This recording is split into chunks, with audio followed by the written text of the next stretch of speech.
रूस यूक्रेन जंग के कई महीने हो गए हैं। इस युद्ध के पीछे एक बड़ी वजह नेटो को भी माना जा रहा है। यह माना जा रहा है कि यूक्रेन का नेटो संगठन में दिलचस्पी और अमेरिका से निकटता के चलते रूस ने कीव के खिलाफ युद्ध का ऐलान किया था। दरअसल यूक्रेन के अमेरिका के साथ सामरिक संबंध और नेटो की सदस्यता को लेकर रूस कई बार उसे धमकी दे चुका था। रूसी विरोध के बावजूद भी यूक्रेन नेटो की सदस्यता को लेकर अड़ा रहा और इसका परिणाम एक महायुद्ध में तब्दील हो गया। इतना ही नहीं, फिनलैंड और स्वीडन को भी रूस ने धमकी दी है कि अगर वे नेटो की सदस्यता लेते हैं तो परिणाम भुगतने के लिए तैयार रहें। अब सवाल आता है कि आखिर नेटो से रूस इतना क्यों चिढ़ता है? तो आइए इसका जवाब जानते हैं। दरअसल नेटो संगठन का लगातार विस्तार हो रहा है। मौजूदा समय में इस संगठन में 30 सदस्य देश हैं। इनमें 28 यूरोपीय और 2 उत्तरी अमेरिकी देश हैं। इस संगठन की सबसे बड़ी जिम्मेदारी नेटो देशों और उसकी आबादी की रक्षा करना है। साथ ही नेटो के आर्टिकल 5 के मुताबिक इसके किसी भी सदस्य देश पर हमले को नेटो के सभी देशों पर हमला माना जाएगा। नेटो संगठन में सर्वाधिक सैनिक अमेरिका के ही हैं। संगठन के सदस्य देशों की सुरक्षा के नाम पर नेटो सैनिकों ने रूस की पूरी घेराबंदी की है। रूस की नाक के नीचे नेटो सैनिक मौजूद हैं, जिसमें अमेरिका के 13.5 लाख सैनिक मौजूद हैं और रूस की बड़ी चिंता भी यही है।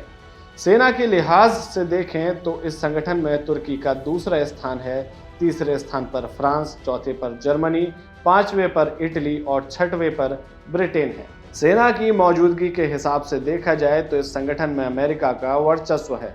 रूस यूक्रेन जंग के बाद नेटो की पूर्वी सीमाओं को मजबूत करने के लिए अमेरिका ने पोलैंड और रोमानिया में 3000 अतिरिक्त जवान तैनात किए हैं। इसके अलावा 8500 सैनिकों को अलर्ट पर रखा है, जबकि पोलैंड में 350 सैनिक भेजे हैं और एस्टोनिया में अतिरिक्त 900 सैनिक भेजकर अपनी ताकत को दोगुना किया है। ये तो हो गई ताज़ा बात, लेकिन मौजूदा हालात पर इतिहास का क्या असर है वो भी जान लेते हैं। दरअसल 1991 में सोवियत संघ के बिखरने के बाद बने यूक्रेन को शुरू से ही रूस अपने पाले में करने की कोशिशें करता रहा है।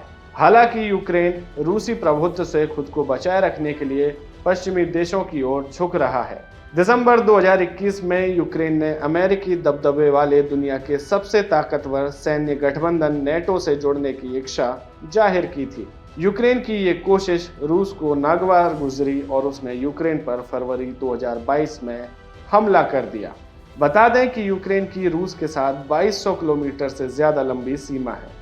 रूस का मानना है कि अगर यूक्रेन नेटो से जुड़ता है तो नेटो सेनाएं यूक्रेन के बहाने रूसी सीमाओं तक पहुंच जाएंगी। ऐसे में रूस की राजधानी मॉस्को की पश्चिमी देशों से दूरी केवल 640 किलोमीटर रह जाएगी, जबकि वर्तमान में ये दूरी करीब 1600 किलोमीटर है।